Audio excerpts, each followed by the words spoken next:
ونستغفره ونؤمن به ونتوكل عليه ونعوذ بالله من شرور أنفسنا ومن سيئات أعمالنا من يهده الله فلا مضل له ومن يضلله فلا هادي له وأشهد أن لا إله إلا الله وحده لا شريك له وأشهد أن محمدًا عبده ورسوله أما بعد فإن أصدق الحديث كتاب الله وخير الهدي هدي محمد صلى الله عليه وسلم وشر الأمور محدثاتها وكل محدثة بدعة وكل بدعة ضلالة وكل ضلالة في النار فأعوذ بالله السميع العليم من الشيطان الرجيم بسم الله الرحمن الرحيم يوم نقول لجهنم هل امتلأت وتقول هل من مزيد وأزلفت الجنة للمتقين غير بعيد هذا ما توعدون لكل أواب حفيظ من خشي الرحمن بالغيب وجاء بقلب منيب وقال الله تعالى في موضع آخر إنه من يشرك بالله فقد حرم الله عليه الجنة ومأواه النار وما للظالمين من أنصار وقال النبي صلى الله عليه وسلم قال تفتح الأبواب الجنة يوم الاثنين ويوم الخميس فيغفر لكل عبد لا يشرك بالله شيئا رواه مسلم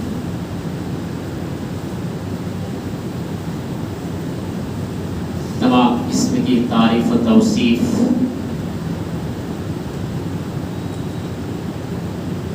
اس وحدہ لا شریک خالق کائنات مالک ارض و سما کے لیے لائق و زیبا سجاوار ہے جس نے ہم سبوں کو اس دار فانی کے اندر مبعوث کیا اور یوں ہی ایسے ہی بھٹکتے ہوئے نہیں چھوڑا قرآن و حدیث کے مطابق اپنی زندگی کو سنوارنے کے لیے پہلے انبیاء کرام اس دنیا پر بھیجے گئے ان میں سے ہمارے آخری نبی امام الانبیاء پر بے شمار درود و سلام کا پھول نچھاور ہو آمین اللہم صلی علیہ وبارک علیہ۔